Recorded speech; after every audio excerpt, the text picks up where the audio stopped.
Okay, so we can continue off where we just were. Let's close this. All right, so as I said, today we are going to be going over gradient, divergence, and curl. So it's the third item here on our outline. So we talked about gradient at the end of the last class. So I just want to continue on it today, and we'll finish up the three of them, and then we'll talk.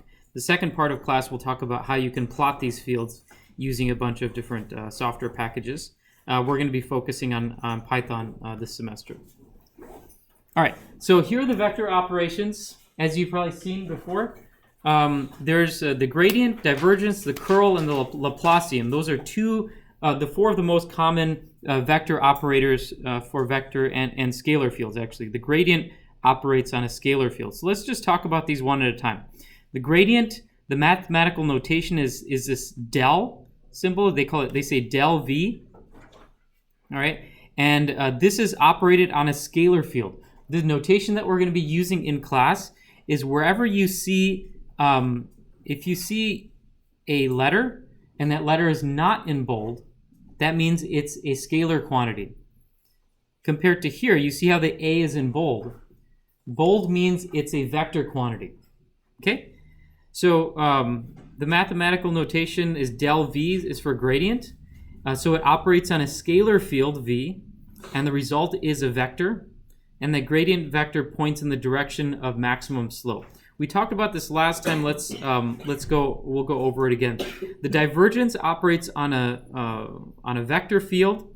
The notation is del dot A, and the result of performing the divergence operator is that you get a scalar.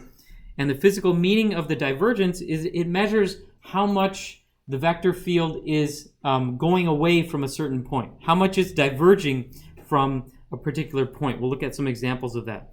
And del cross A, which is the curl, that's a vector quantity. That tells you how much a vector field is rotating.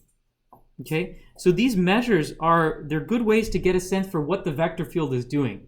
Right? Vector fields can get very complicated, especially three-dimensional vector fields.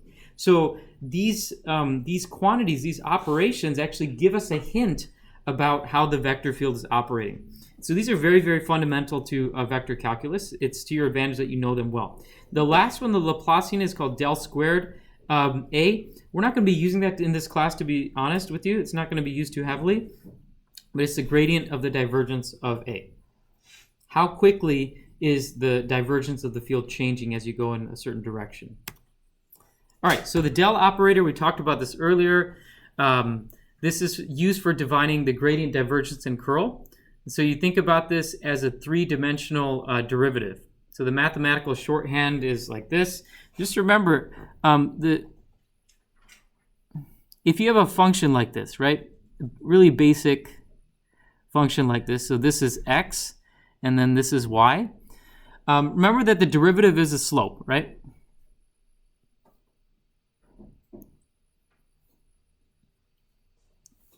So the slope equals dy dx. Okay, and I'm bringing up this very, very elementary concept because it turns out that the del operator is kind of like a derivative in 2 dimensions or 3 dimensions. You notice how you have the d dx here and the d dy here and the d dz here. Okay, so this is another form of it here. And so what we're going to be looking at when we talk about the del operator, especially in terms of the gradient, we are going to be doing what's called partial derivatives, and it's like taking the slope of a 2-dimensional or a 3-dimensional function. This is a simple example of the gradient of a 1-dimensional function, or the derivative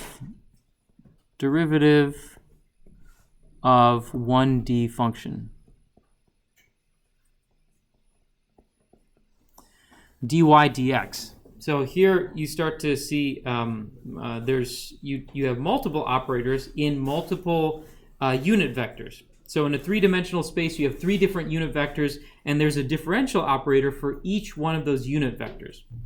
So that's what the del operator is about. It makes more sense when we actually use it for one of the three vector operations, gradient, divergence, and curl. So let's talk about gradient first. The gradient operator is applied to a scalar field, and this is the definition of the gradient in Cartesian coordinates. So one thing we're going to talk about here is that dv dx, dv dy, dv dz, these are what's called partial derivatives. So these three entities are what's called partial derivatives. So we're going to do some examples of what partial derivatives is. All right, so this is a definition of the gradient in Cartesian coordinates. So del v is equal to the partial derivative of v with respect to x times the x unit vector plus the partial derivative of v with respect to y multiplied by the y unit vector, and then same dv dz multiplied by the z unit vector. All right, this is the definition of the gradient in Cartesian coordinates. We're going to have a table later where we talk about the definition of the gradient in cylindrical or spherical coordinates. So I like to think about the physical meaning. You guys are engineers, so you're not, this is not just a straight up math class. You really want to think about what the physical meaning of all these mathematical formulas are. That's how we're going to be using them. The gradient, the physical meaning of the gradient, the way you visualize it, is that you think about like you have a, let's say you have a two-dimensional scalar field like this, okay? F of x, y. And the physical, you can think about a physical meaning of this. Let's say you are out hiking somewhere. I gave this example last time. Let's say you're out hiking somewhere, and have any of you seen a topo map before? A topography map? What does the topo map tell you? It tells you the elevation, right? So let's say you have a two-dimensional function, f of x, y, that tells you the x and the y is your physical location on Earth, right? Like latitude and longitude, your x and y. And then the f of x, y tells you what the elevation is, right? Are you at 17,000 feet? Are you at 26,000 feet where you won't have very much oxygen? The reason why hikers look at topo maps is because they want to get a sense for how intense is this hike going to be. If you have to go from point A to point B, but they're both at the same elevation, then it's just going to be like walking down the street. If you go from point A to point B and the elevation gain is like 3,000 feet, then you're going to be pretty tired, right? So how it relates to the gradient here is that the gradient is essentially looking at a two-dimensional slope. I gave you an example here, which was a one-dimensional slope, dy dx. A gradient is a two-dimensional slope in this particular example, and the gradient can also be a three-dimensional, four-dimensional, five-dimensional slope, any n dimensions that you talk about. Okay. Once we get beyond 2 dimensions, then it's hard for us to imagine in our brains what a slope is in 8 dimensions. But people who are doing high energy astrophysics, they deal with four dimensions a lot. And when you're dealing with things like machine learning, gradients are used in sometimes 100 different dimensions when you're looking at how something changes with respect to different defining 100 different features or so. This is not a machine learning class, but it's just to give you a sense for the importance of the gradient. Okay, so in this case we are looking at a two-dimensional scalar field, and the gradient is going to be a 2D vector field.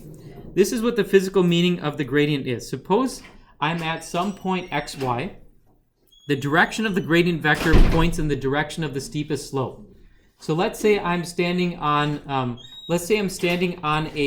mountain somewhere. So the direction of the gradient vector at that point is going to point in the direction of the steepest slope. Okay, so which direction should I walk to get the maximum incline? So the gradient points in that direction, and the magnitude of the gradient is the actual slope in that particular direction. So let's look at an example here. I know we mentioned this last time, but it's been a week. So let's say we were sitting right here on there.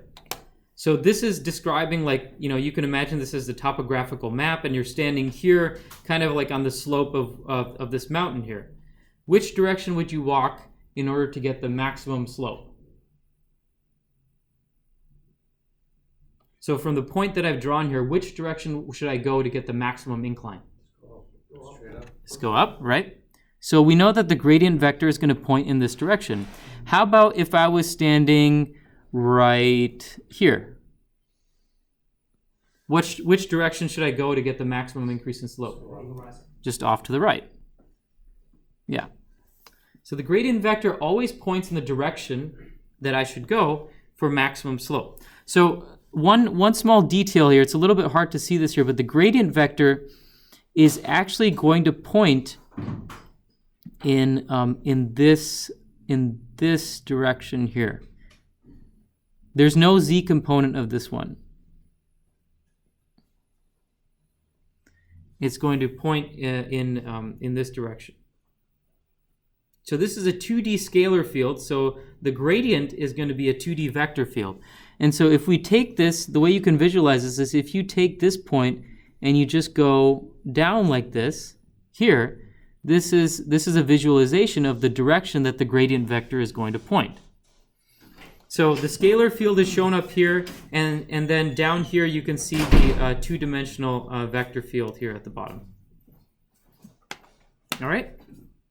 So the direction says which way should I walk to get the maximum increase in slope. And the magnitude of the vector is the actual slope if I walk in that direction. So from here, if I were to walk in this direction, the direction of maximum slope, this is the actual slope that I would get. All right, and it's quite steep. Let's say I was down here. This is actually let's say I was over here. Okay.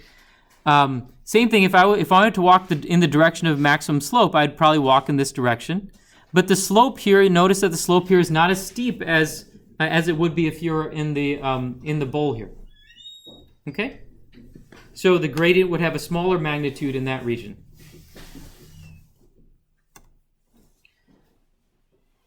Okay, so suppose we have a 3D function that gives a temperature at every point in 3D space. What's the physical meaning of the gradient of f?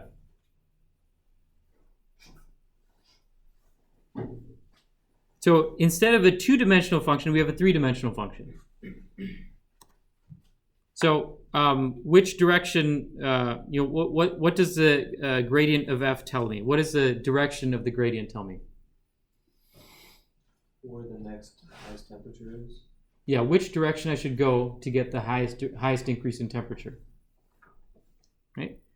And suppose I think we talked about these last time, so I'll just give one more example here. Suppose we talked about a cone last time. So let's say I'm standing here. What direction does the gradient vector point? It's going to point to the right. It's the direction I should go to get the maximum increase in slope. One subtle point here. How about here?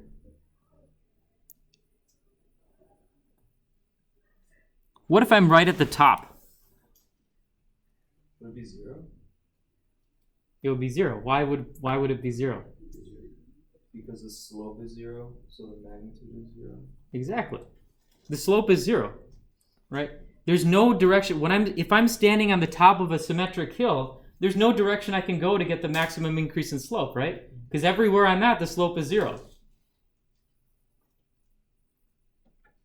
So at that point, the gradient is actually 0. Good.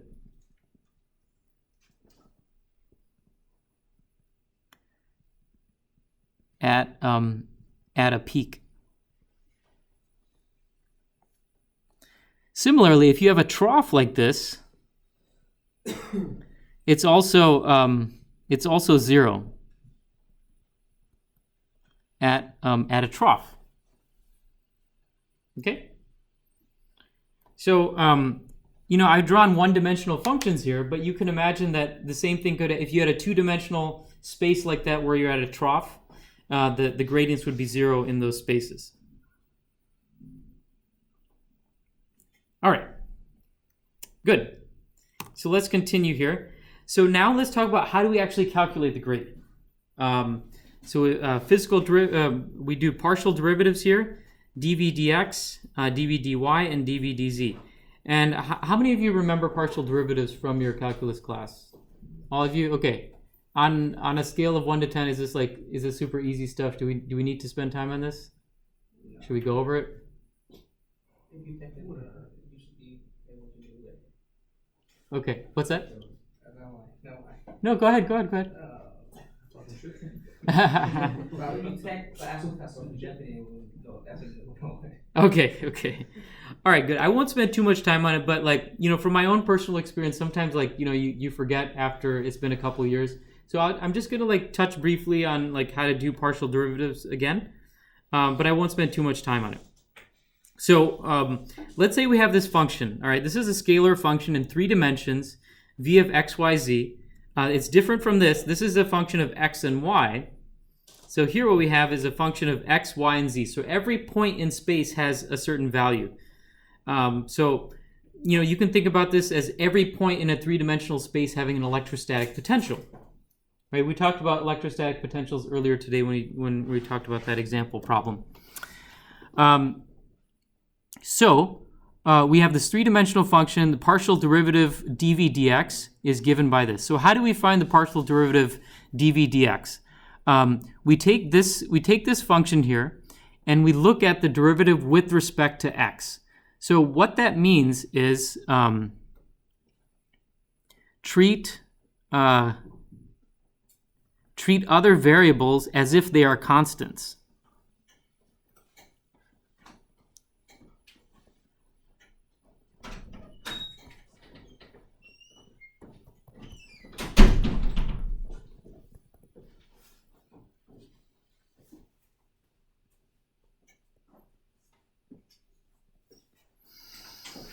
Okay, so when we take dv dx with respect to x, we are going to be treating the y and the z variables as if they are constants. So imagine that the z is just some kind of constant. The derivative of this with respect to x will just be equal to z. So we'll do dv dx. This will just be z.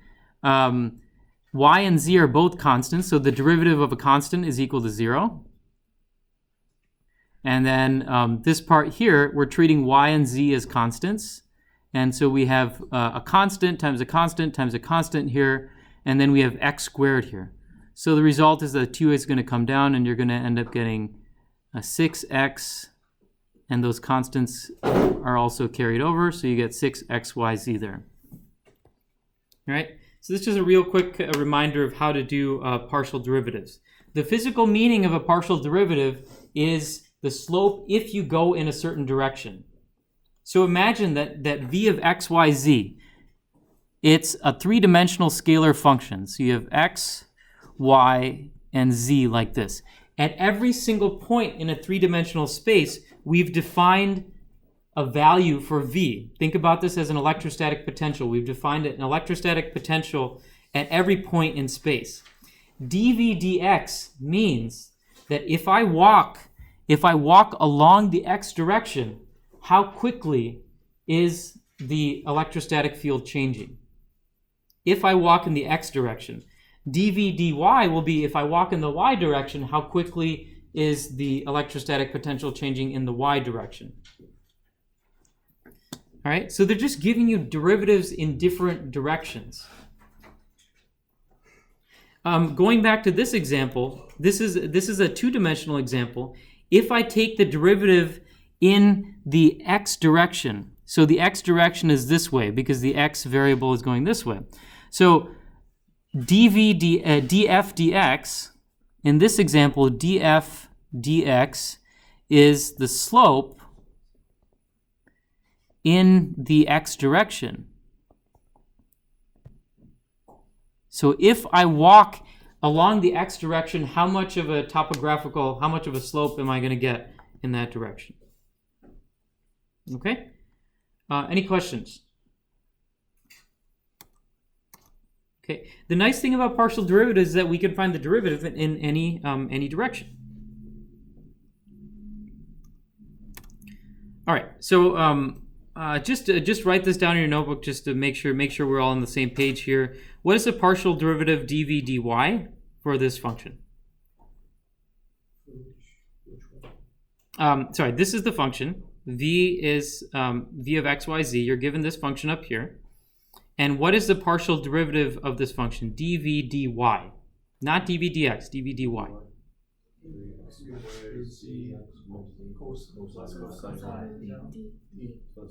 It's d. Okay, good. You guys are all good on this. How do we get that? Just real quick. So dv dy. So we're going to take the derivative with respect to y of 3x squared plus yz plus sine y.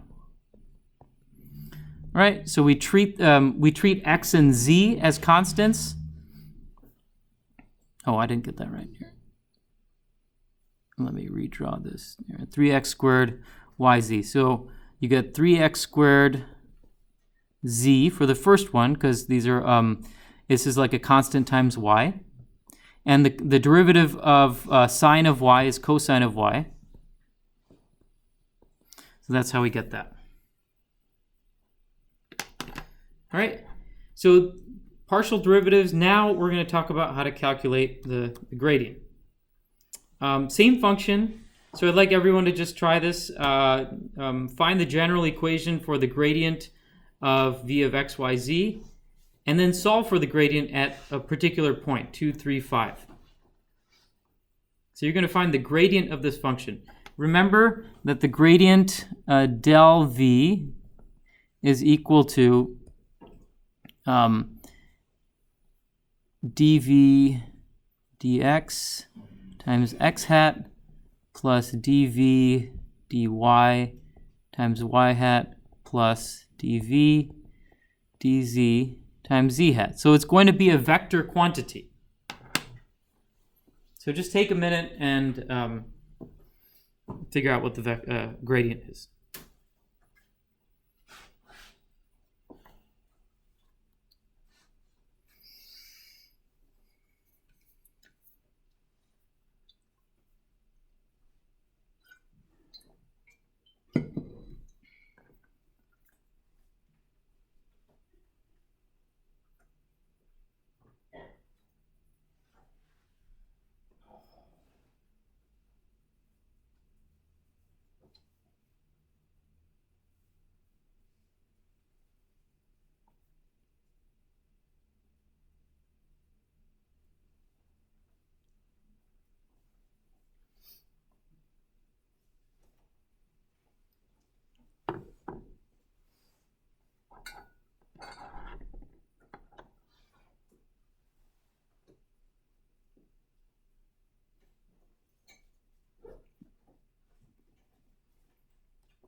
And if anyone would like, you can come up to the board and show your steps.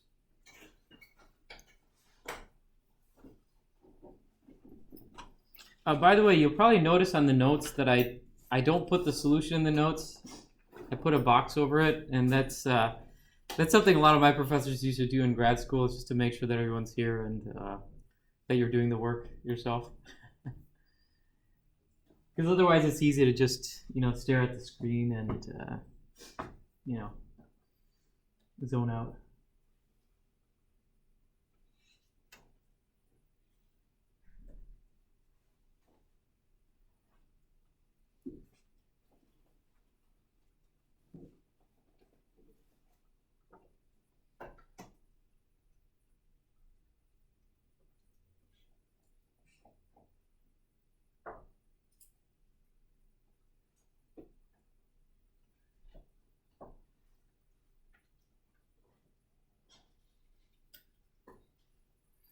All right, when someone has an answer, let me know.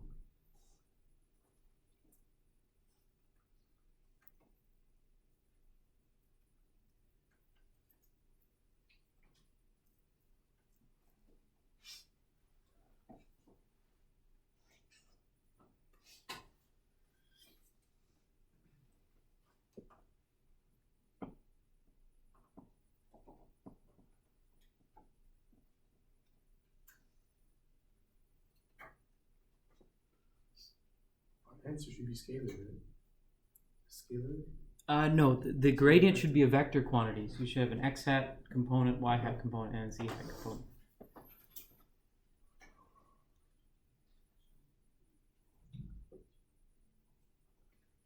So also, if you're stuck on something, let me know too. How many people have a solution for it? Okay. How many of you are stuck? Seems like there's quite a few no answers. Well, tell me if you're stuck. Like, what are you stuck on? I'd like to know so we can make sure that those gaps are filled in. 36. Anyone like a 61 for z hat. Okay. I mean, if there's nothing that anyone's stuck on, then I'll just assume that everyone knows how to do this. If you have any questions, then come to me after class. This is the first step here. So for those of you who have completed this, is this what you got? Yeah. Good. All right, dv dx, what you're going to first do is find all the partial derivatives because you need them to calculate the gradient. dv dx is 6xyz. You're taking this function, taking the partial derivative with respect to x. dv dy, we actually just figured that out on the last slide. And then dv dz, this term goes away, right? Because this is just a function of y, and you're just left with 3x squared y on for this term. So these are the three partial derivatives. And then the second step is, the second step is trivial. You just combine them. This is the notation that's used for the gradient is to put the dv dx in the x hat term, and then dv dy in the y hat term, and dv dz in the z hat term. So this is a vector quantity. Whenever we have this x hat plus y hat plus z hat, that means we're indicating the different components of the vector. Okay, and the last step here, is really just a calculation. It's just plugging in some numbers here. So we're at the point x equals 2, y equals 3, z equals 5. So you just plug those numbers in, and then you can figure out what the value of the gradient is at each one of those 3 points.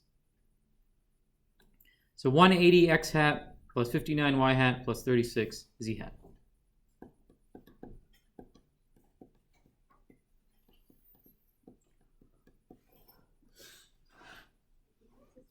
So any questions on this? Are we good on this one?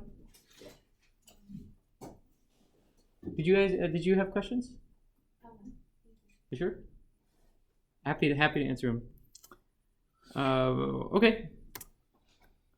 All right, there's some other example problems in partial derivatives that you can do. We're not going to do them in class, but you can try them on your own. It's just remind yourselves, if you've forgotten how to do some of the derivatives for log and exponential functions, just remind yourselves how to do that. So these particular ones, they're not part of the homeworks, but they're just extra problems. And there's other example problems that you can have here too. We're going to be using partial derivatives a lot when we do curl and gradient divergence.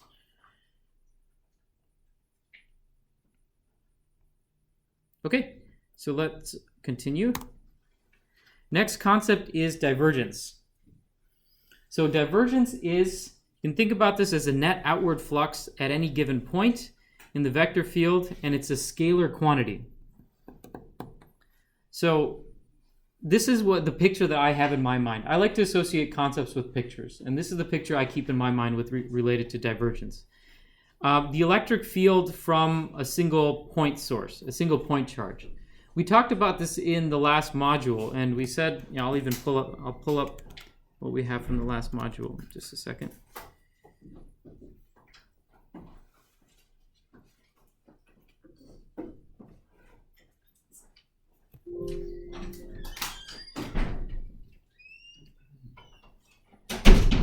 All right.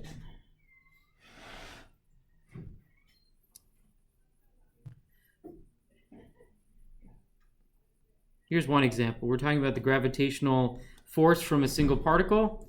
the gravitational field is equal to gm over r squared, and it's in the negative direction, so the gravitational force is the field points towards the mass. And we talked about the electrostatic force and the electric field from a point source. Hey guys, there's a lot of people just going in and out of class. It's getting quite distracting. So if you need to go, it's fine. If you need to go to the bathroom or whatever, but just like, let's stop just like going back and forth a lot, because the door closes and opens. It just gets a little distracting. Electric field is given by r hat and a q over 4 pi epsilon r squared. So this is an example of a field that goes out from every time where you have a point charge, right? Every time you have a point charge, you can think about the electric fields going away from that point, or you can think about them as diverging from that point. All right, so that's really the concept of divergence. So at this particular point, the divergence is going to be very high, because at this point, you imagine the field vectors are just going away from that point, okay? At this point, you're still going to have some divergence, but the divergence will be lower. Okay, let's look at some examples here, actually.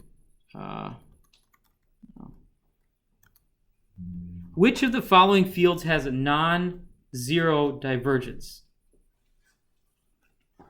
So let's draw both of these. Actually, we just talked about the gravitational field. So the gravitational field is towards the object. So you have some kind of mass. So does that have a non-zero divergence? Yes. Why? Is it negative? Yeah, that's right. It has a non-zero divergence and it's negative. Negative divergence means things are coming in, right? The field vectors are going into a certain point. And a positive divergence means the vectors are going away from a certain point. Okay, so yes, this is a non-zero divergence. Let's talk about this one. This will get you thinking a little bit. So you have our standard parallel plate capacitor like this. You have positive charges on one end and negative charges on the other end. And the field that occurs between these two parallel plates is a uniform electric field. Okay? So everywhere in here, the field is the same. It's a uniform electric field. The magnitude and the direction is the same everywhere between these two plates. Once you go outside the plates, it's a different story. But in between the two plates, the field is uniform everywhere. Magnitude and direction is the same everywhere. So the question is does that have a non-zero divergence? Or is it a zero divergence? Zero divergence? It's a zero divergence, that's correct. Why? Let's think about why. Let's say we're at, I'm just going to redraw this a little bit.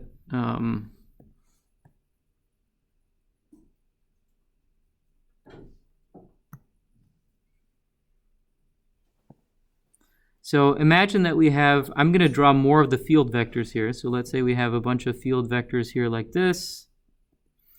We have a bunch of field vectors here like this.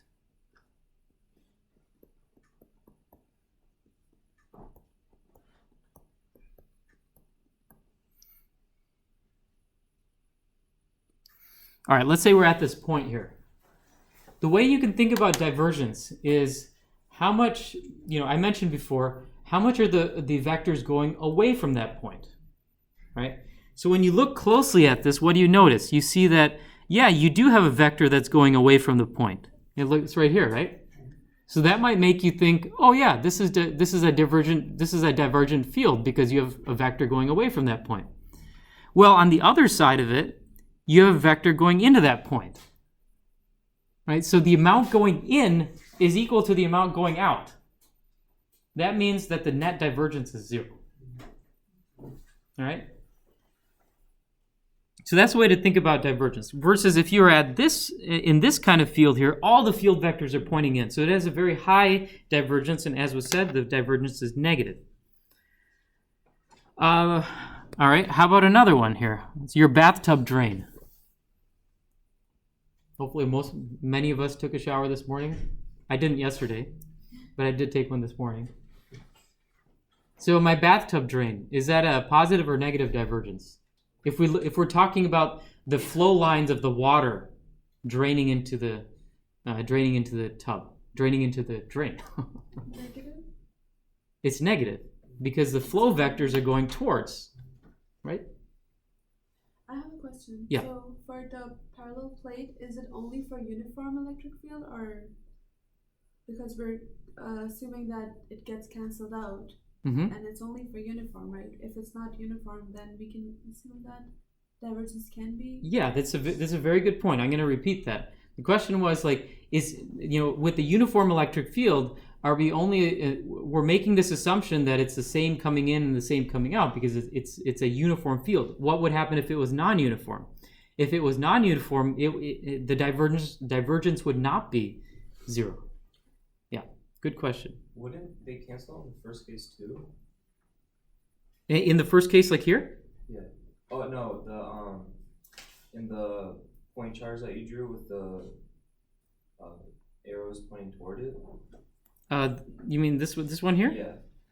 Yeah. So in this one, okay, that's also a good question. So you're thinking about this, like, but here what's happening is at this point, all the vectors are pointing towards it.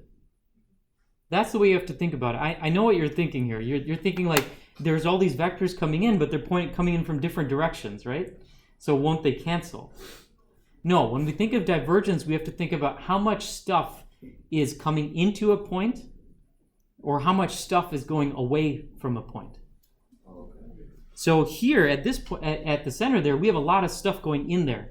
All the field lines are going into that point. Right. Whereas with this uniform field, we have some stuff going in, and we also have the equal amount of stuff going out. So that means the divergence is 0 at that point.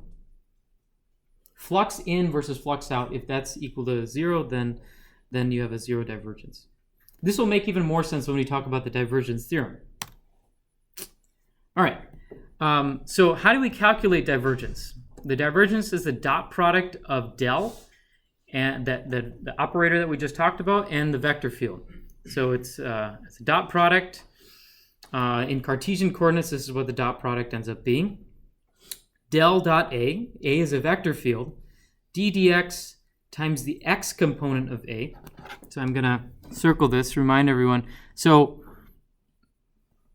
A, the vector field A, is equal to ax times x hat plus ay times y hat plus az times z hat. So this is the x component of the vector field. This is the y component, and this is the z component. So what we're doing here, we are taking the partial derivative with respect to x of the x component, adding to it the partial derivative with respect to y times the y component, and then adding to that the partial derivative with respect to z of the z component. So this is a scalar quantity. Keep in mind, the gradient was a vector quantity. The gradient had magnitude and direction. The divergence is just a scalar quantity. And the physical meaning is if it's 0, that means there's the same amount of flux going in versus out. If it's a positive number, that means there's a net outward flux from that point. And if it's a negative number, it means there's a net inward flux. The vectors are pointing to that point. Again, this is the Cartesian coordinate system. There's going to be a nice big table at the end which shows the divergence in the cylindrical and spherical coordinate systems. All right, so example. Just everyone would like to try this. Find the general solution for the divergence of the vector field A. So take a few minutes and see if you can figure that out. And just for reference, I'll write down the formula for divergence again. Del dot A is equal to d dx times x hat. I'm sorry.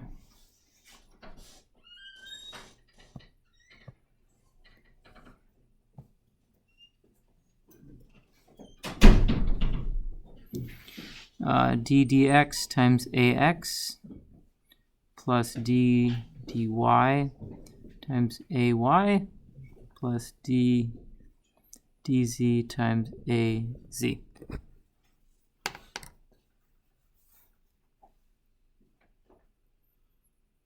All right, and again, the purpose of doing this in class is that if you have any questions, if you're stuck on something, let me know and we can just go over it real quick. This will save you some time in your homeworks if you do these, if you know what issues you run into in class.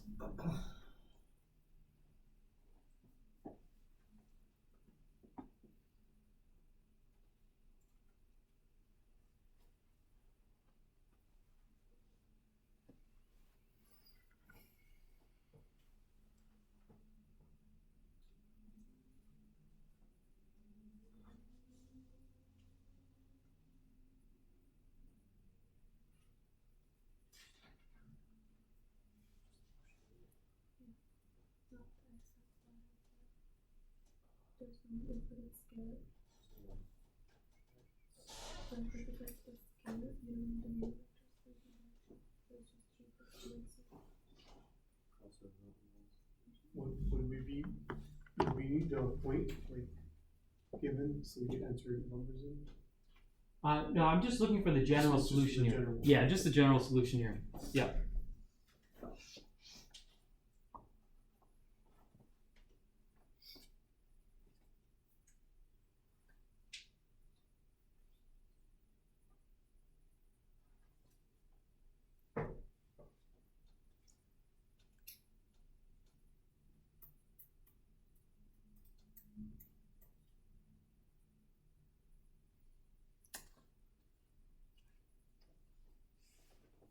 And when someone gets completes the problem, just let me know. Let me know what you find.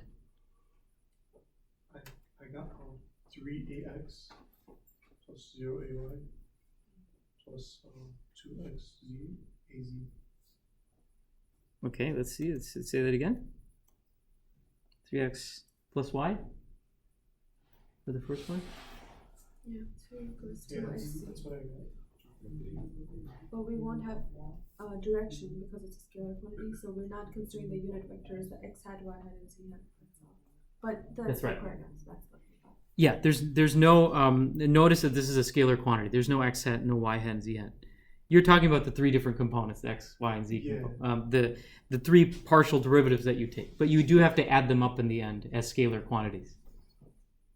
So that's the difference between the gradient and the divergence. And the divergence, you're taking partial derivatives like before, but you're taking the partial derivative of just the x component. So you're taking the derivative with respect to x of this portion here, the derivative with respect to y of this portion here, and the derivative with respect to z of this portion here. So let's see how we got this.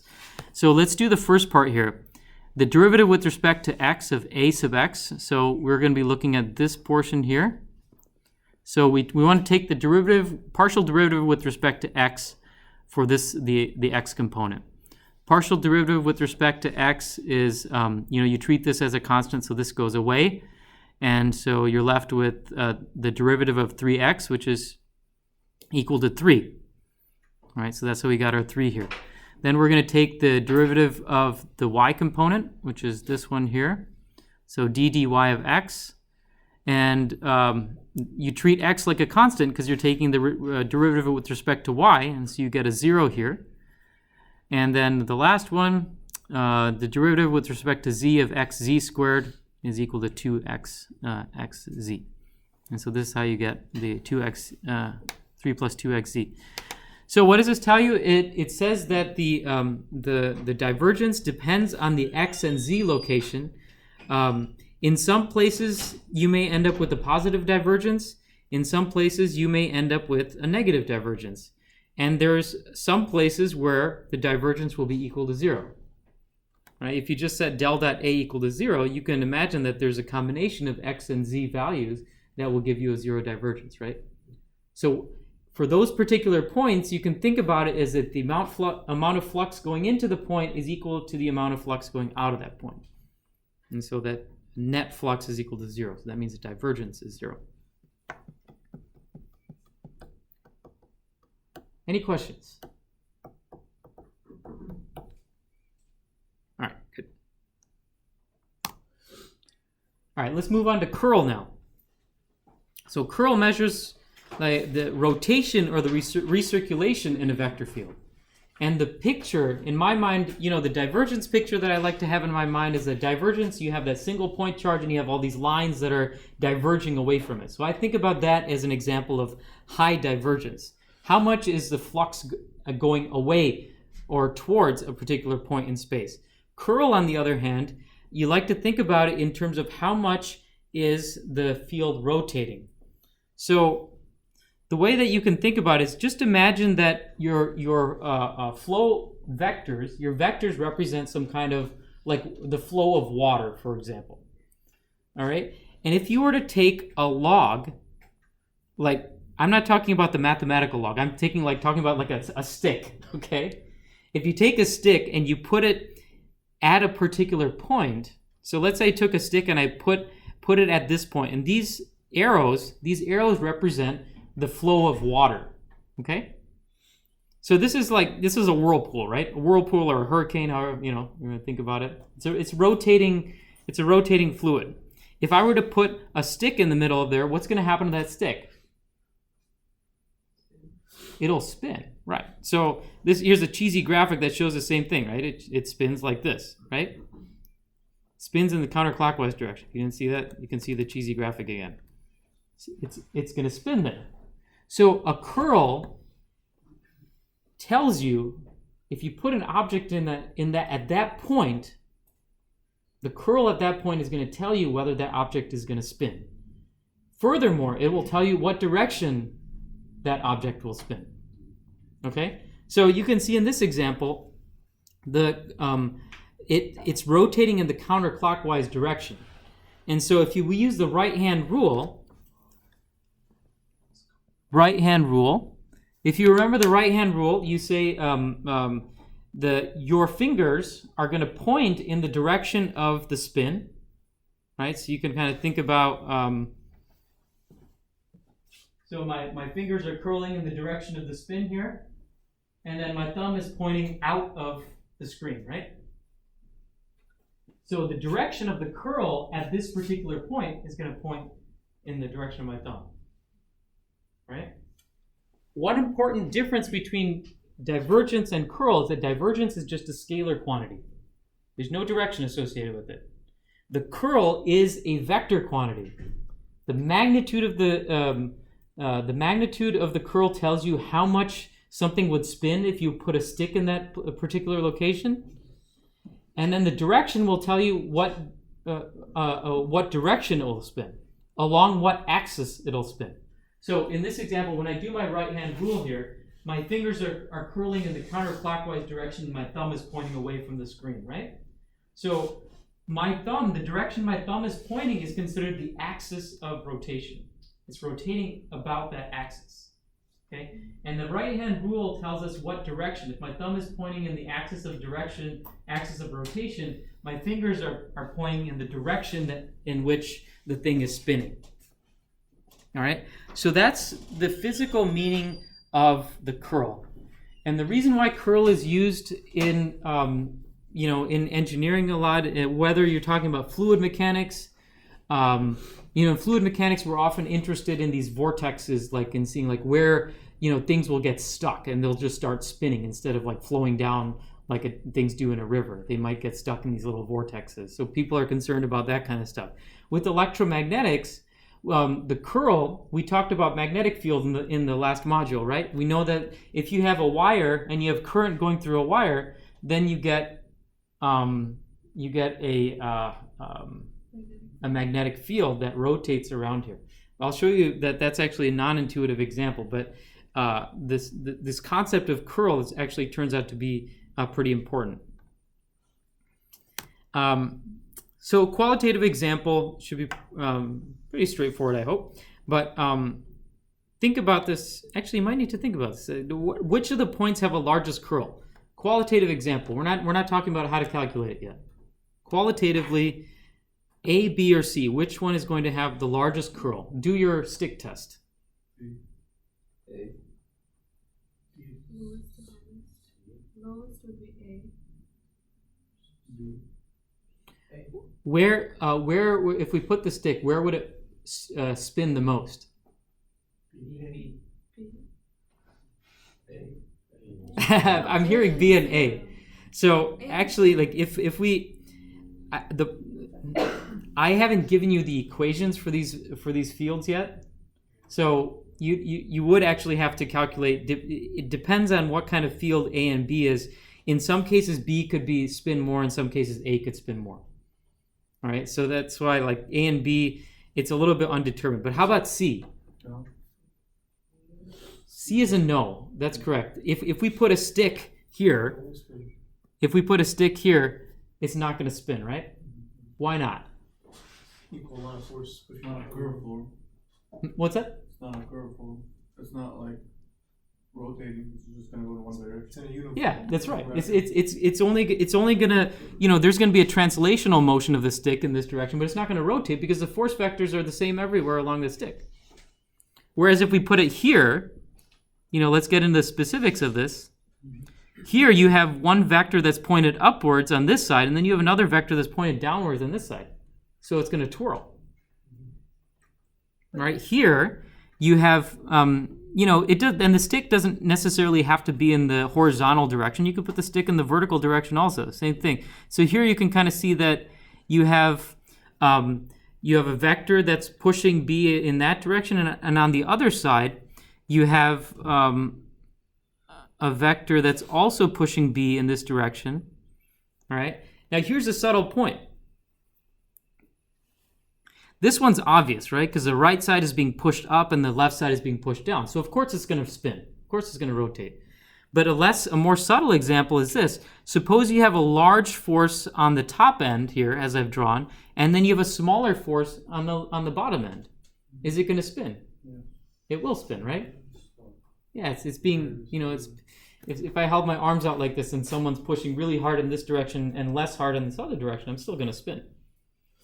Right, so that part also, this B will also have a curl associated with it. Now, how much, whether A will be larger or B will be larger, qualitatively it looks like A would be larger here, but you'd actually have to know the equation to figure out the equation of the vector field to know if B or A would be larger. Yes? Didn't the last slide say that at the center of the thing, if there is no curl? No, at the center there is curl. Okay. Did I? I thought about it Curl like at the as a center of story. the field is non-zero. Curl at the center. Oh, non-zero. It's non-zero. Yeah, it's non-zero. Yeah, good. I'm glad you're watching carefully. Yeah, so it's non-zero. So it's going to be highest. Actually, should be very high in the middle. All right. So on this one we have a force vector on the left side. We have a force vector on the right side, and they're equal. So there's no spinning happening there. So this is an example, C is an example of a uniform field, no curl. So it turns out that electrostatic fields don't have curl. We'll talk about that later. All right, now that we know qualitatively what curl is, let's talk about the mathematical definition. The curl of A at any given point is a cross product of the del operator and the vector A. So we say del cross A is the curl. All right, curl of A is equal to del cross A. This should be this A should be bold here. Okay, just so there's no confusion. Bold. Okay. All right, and the way we define the curl is in terms of the cross product, which is defined in terms of the determinant of a three-dimensional matrix, as we talked about last Monday. So here's the formula. You start off with x hat, y hat, and z hat on the top row of this 3D matrix, 3x3 matrix. The second row is your del operator, the d dx, d dy, and d dz. And the third row is the x component, the y component, and the z component of your vector field, A. All right, this is Cartesian system. There's other definitions for the curl in the cylindrical and spherical coordinate systems, which we are not going to derive, but you'll have those for your homework problems later. All right, example of a curl calculation. I'd like everyone to try this. So you have a vector field equal to negative y times x hat plus x times y hat. So this is a vector field which represents a vortex. You can see that the formula for this vector field is actually quite simple, and you end up getting this rotational field here.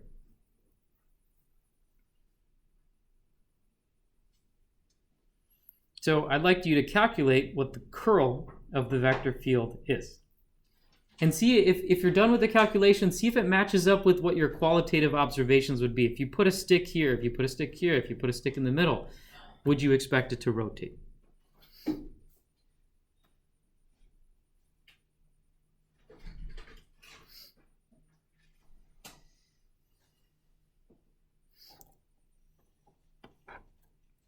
So I'm just going to put the formula here, just so you know. Del cross A is equal to x hat, y hat, z hat, d dx, d dy, d dz, ax, ay, az. So it's the determinant of this matrix.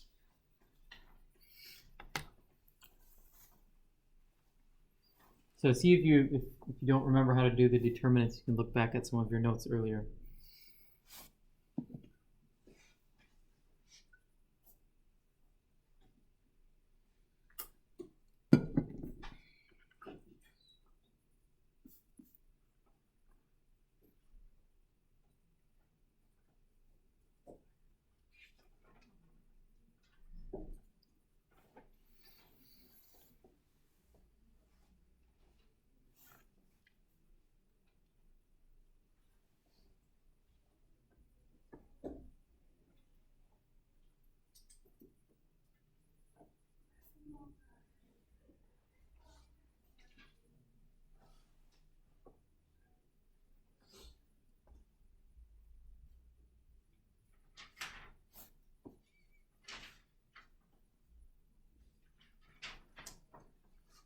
And if you're stuck on anything, just raise your hand and I'll come by.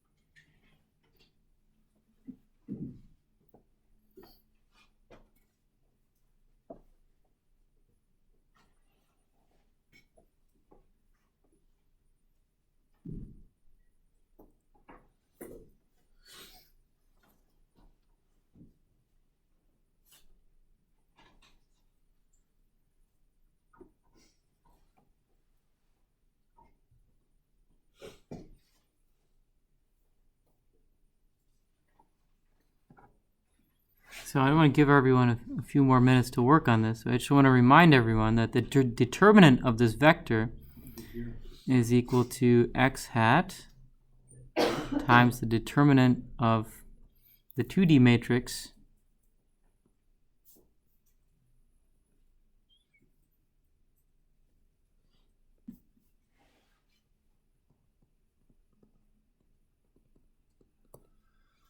minus y hat.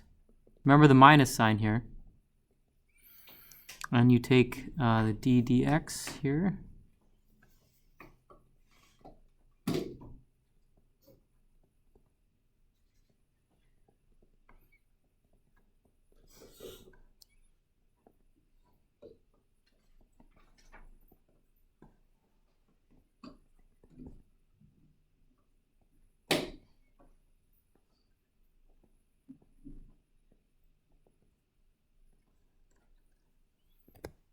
So the things to remember here is that the x hat term is a positive, y hat term is negative, z hat term is positive. And when you're taking the determinants of these 2x2 matrices, remember the right-hand rule like this. So this diagonal minus this diagonal.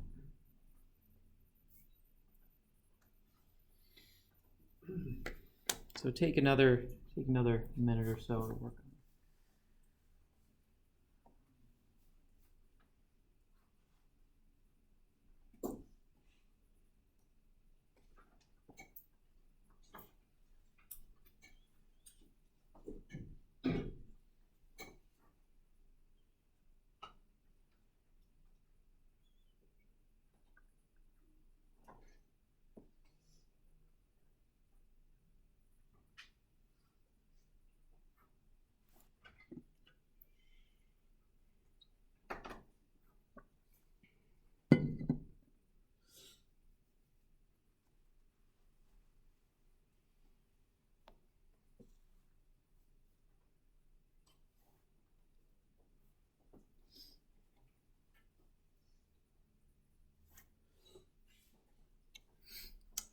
Anyone gotten I an have answer to this one? x minus y z hat.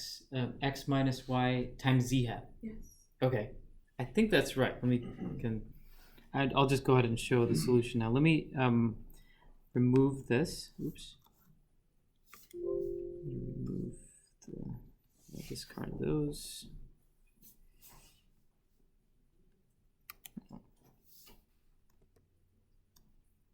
There we go. All right.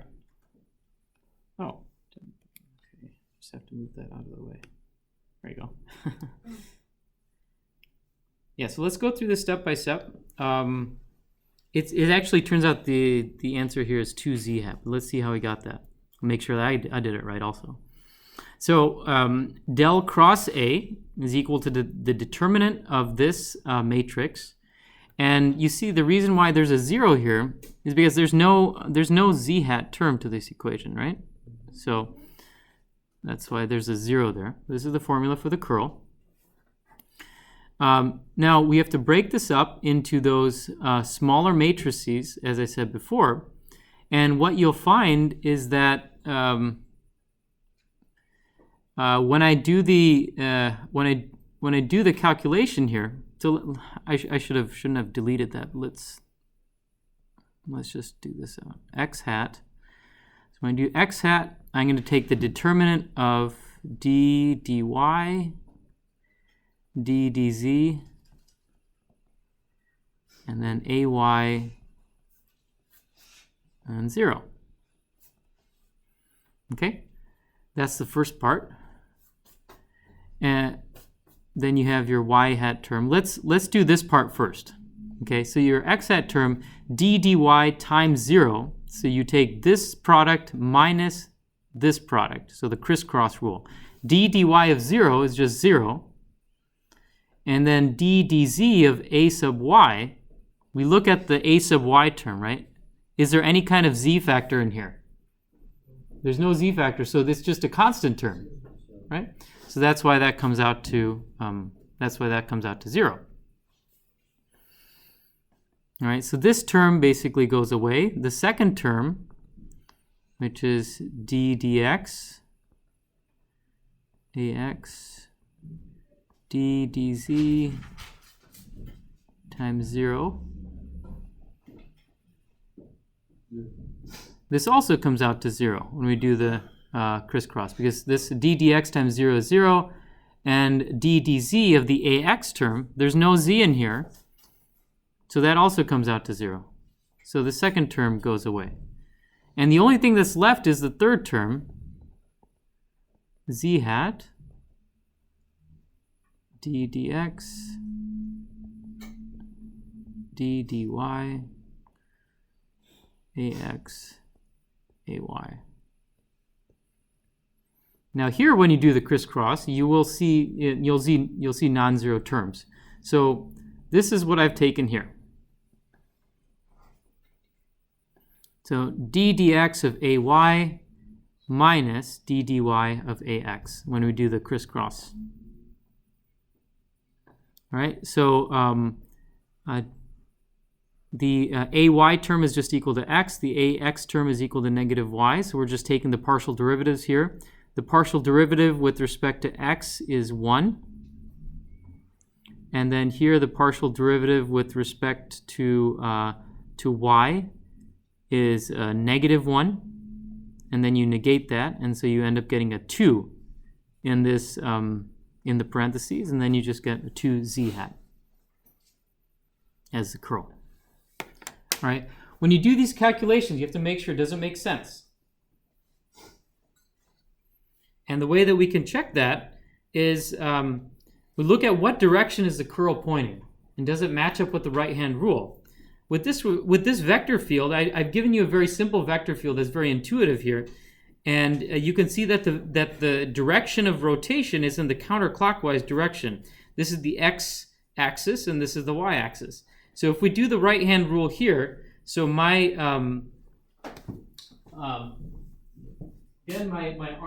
fingers are curling in the counterclockwise direction, in the direction that the rotation is happening. My thumb is pointing out out of the screen. So if this is the x-axis and this is the y-axis, my thumb is pointing in the direction of the z-axis. So that makes sense. So it's pointed in the right direction. The second question I can ask myself is, and this may be a little bit more difficult to ascertain intuitively, but like this is a constant. So if I look at this vector field, is the amount of rotation the same everywhere? And as it turns out, the answer to that is yes. Let's look at why that's the case. So in the middle here, if I have something sitting in the middle, notice that the vectors are pretty small in the middle there. So I'm going to get a little bit of a motion up here and a little bit of a motion down here. Okay, so there's going to be rotation there. If I have something that's out here, for example, let's say my stick is out here, and I want to see is the stick rotating. So I'm going to have a large vector here, and another large vector, but just slightly less than the outer one on the right. So it turns out that regardless of where the stick is, the amount of rotation in the stick is the same. All right, because the amount of rotation in the stick is determined by how different are the two vectors on either side. So here you have one pointed up, one pointed down. The difference between them is relatively small. And here you have both of them pointing in the up direction with larger magnitudes, but the difference between them is still pretty small. So that's why the curl happens to be the same everywhere. It's a constant. It's always pointing in the same direction, and the magnitude also happens to be constant. So this is one of those interesting vector fields where you have a constant curl in the system. So another example of curl, which I think is a little bit non-intuitive, is Ampere's law. So Ampere's law is something that we went over in the first module when we went over the basic concepts. Ampere's law tells us if we run a current through a wire, then there's going to be a counterclockwise rotating magnetic field, just kind of going around it like this. All right? So if you look at this field, you say, okay, that field is definitely rotating in the counterclockwise direction. It has to have curl, right? Well, it does. It does have curl if you only evaluate the curl along the z-axis. Along the z-axis, yes, the curl is there, and it's non-zero. But it turns out that the curl anywhere besides the origin is non-zero. Right? So this could be a trick question on a test. What's the Ampere's law? What's the curl somewhere out here that's not on the z-axis? Turns out that the curl is zero. All right, and the reason for that is kind of funky. But I'm going to draw this from the top view so you can see.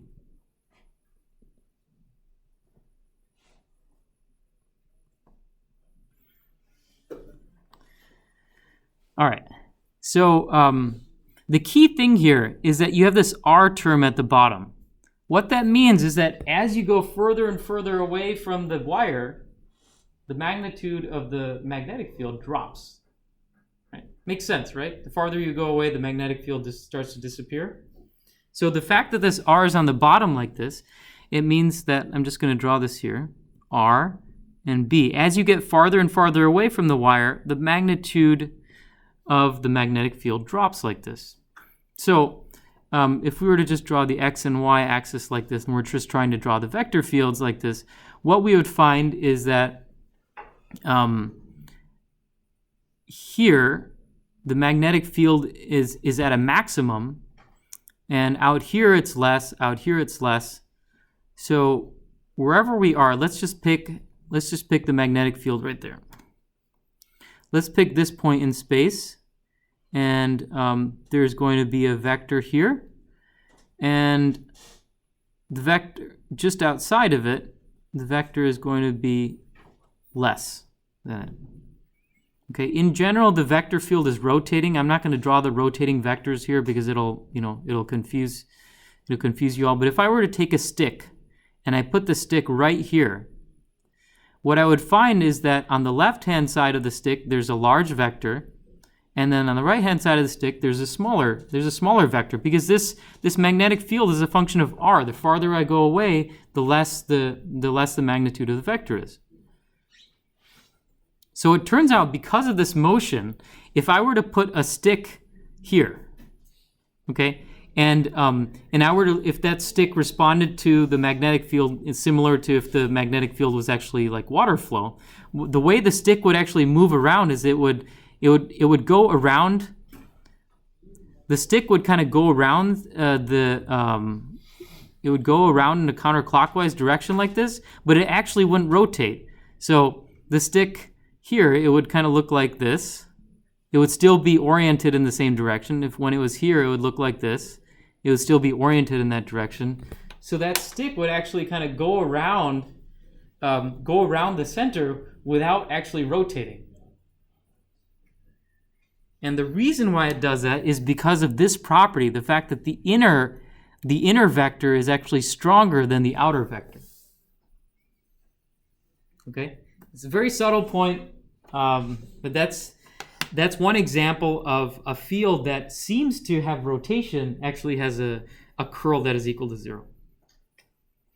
If you want to read more about this, if that didn't quite make sense, you can read this person's explanation of a nice explanation at this link here. All right. Laplacian operator. This is the last operator that we're going to go over. The fourth operator. We are not going to be using the Laplacian operator too much in this class, to be perfectly honest. But it's important that you know it anyways, because it does have physical meaning.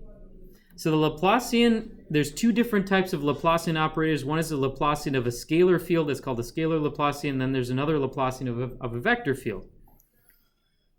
The scalar Laplacian obviously gives you a scalar result. And that is denoted del squared v. And this is equal to del dot del v. So let's look into this. Okay, del v, is this a vector or a scalar? Del v is the gradient. So what is a gradient? It's a vector, right? So this is a vector. And if you take what's the del dot mean? What does that mean? It's a dot product, but we just defined what that del dot some vector function. What is it? Divergence. It's a divergence.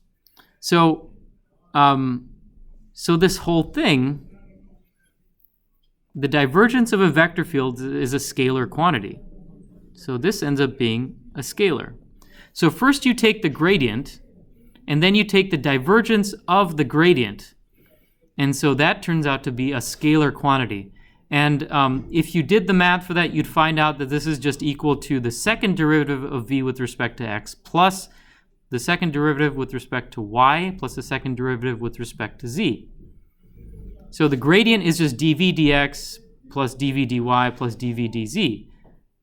The Laplacian is the second derivative with respect to x plus the second derivative with respect to y plus the second derivative with respect to z. So this is a scalar quantity. The physical meaning of the scalar Laplacian is that if the Laplacian of a scalar field happens to be 0, then the system is at equilibrium. The physical parameters are not changing with time. All right, and that's, we can see examples of that in an electrostatic system where you have a system of point charges. If del squared v happens to be equal to 0, then the system is at equilibrium.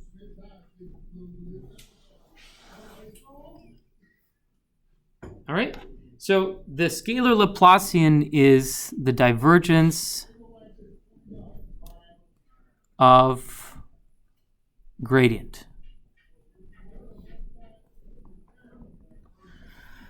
All right, the vector Laplacian is just defined this way. Now, a lot of times when we talk about the Laplacian, if people just refer to Laplacian, most of the time they're referring to the scalar Laplacian. All right, just so you know. And that's the divergence of the gradient. It's a scalar quantity.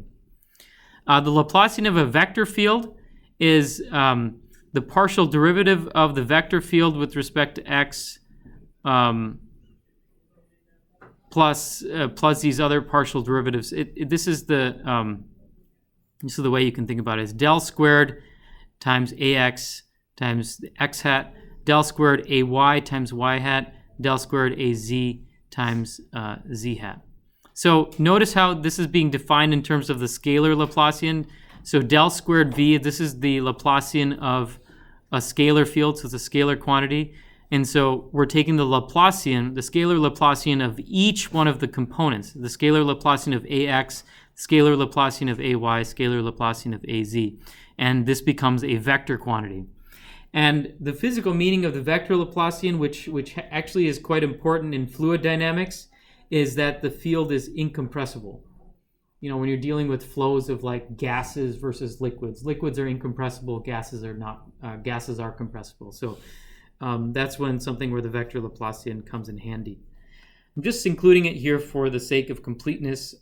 This property of the vector Laplacian down here, del squared E, where E is a vector field, has this property, which we're probably not going to be using in this class. All right. So at this point, you know, we've gone over these four vector operators: gradient, divergence, curl, and Laplacian. So I hope that at this point you do some practice problems with them. You'll have them in the homework as well, and you should be comfortable with working with those vector operators. So any questions there? All right, good. And what we'll do now is we will just get a little bit of a head start with what we'll do on Wednesday in class. So show of hands, how many of you have been able to install Anaconda on your system? All of you. Perfect. Have you been able to run a Jupyter notebook? How many of you have been able to, just you print out your name on a Jupyter notebook? Is that the one inside the browser? Yeah, the one in the browser. The thing is, I did that on MATLAB, right? Yeah. I can do it on MATLAB. On MATLAB. Yeah. I'm glad you brought that up. So I've been thinking about this a lot over the weekend, and I was thinking, okay, should we stay with MATLAB or should we use Python? Should we do both? Initially, I was thinking like, let's just do both. But I realized that's going to be it's going to be difficult time-wise to be able to show you how to do both. And I actually think that, when we look at these different software packages that are out there for plotting fields, I think the way of the future is Python. And I mentioned this before in the last class also. So for that reason, I will have a few slides that show some functions that you can use in MATLAB, but I'm going to be mainly focusing on using IPython and Matplotlib for plotting fields. Most of you have used, just a few minutes, please. I just need a few minutes.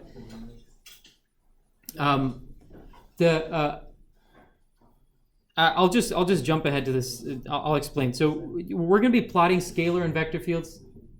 Excuse me, guys. I need your attention up here. Thank you. Plotting scalar and vector fields. So we want to be able to visualize fields in 2 and 3 dimensions. And there's various types of plots that you can do to visualize: line plots, surface plots, and vector plots. And then there's a bunch of tools that you can use. MATLAB being one of them, and Matplotlib and Python being the second one. Obviously, like having a software like this to plot the fields is much better than trying to do it by hand, because if you had to pick every single point in space and plot out what those vectors are going to be at every point in space, it would be very tedious. And plus, I think it's very, very important for you all to be able to visualize fields. What do they look like in 2 and 3 dimensions? If in 3 dimensions, being able to rotate them around and things like that is very important. These are 2 different software packages, and this gets me to what I was just mentioning.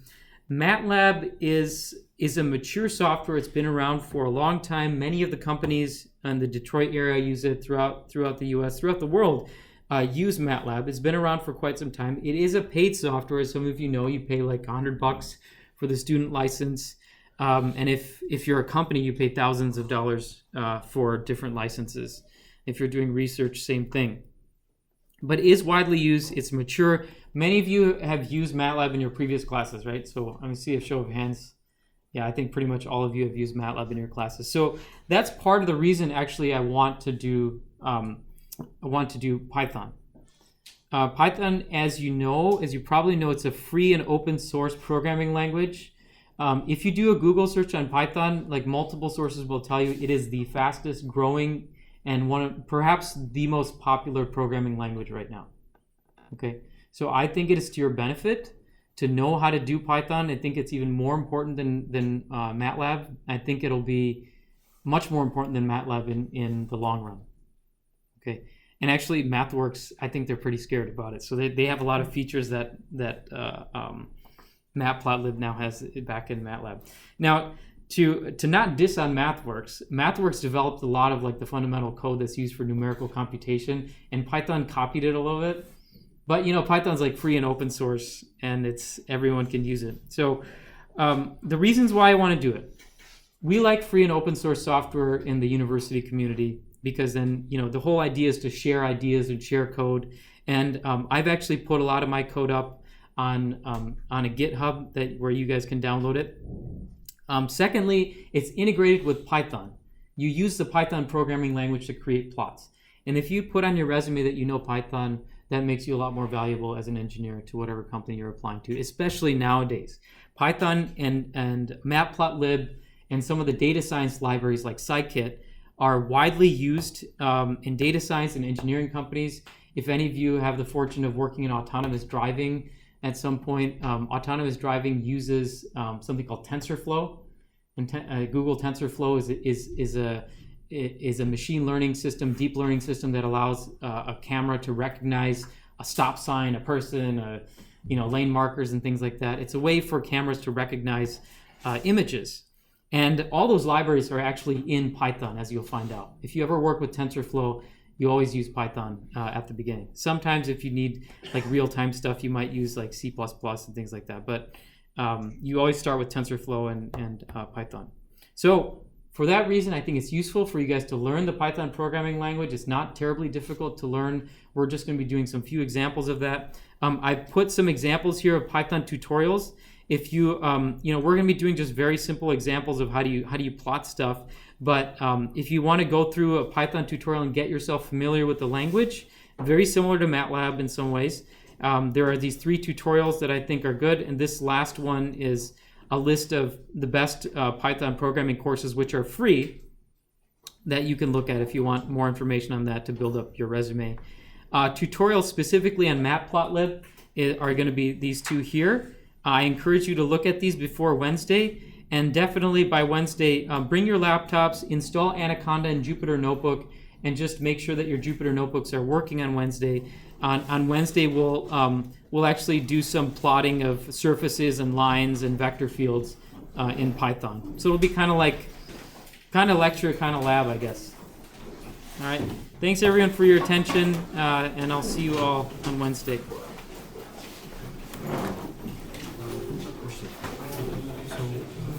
You want to take a picture of like this screen or? Yes. So Wednesday, please remember Wednesday you have to upload a screenshot of your Jupyter Notebook working with a simple print statement showing your name. Okay. So I have to choose one of these five. Oh, so you want to create a new notebook here? Oh, that's not. Yeah.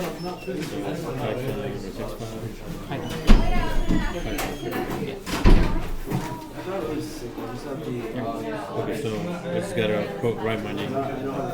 You can look up online. I got you. Yeah, but you got it set up, which is great. And you upload online? Yeah, just take a screenshot of this and upload it. Thank you so much.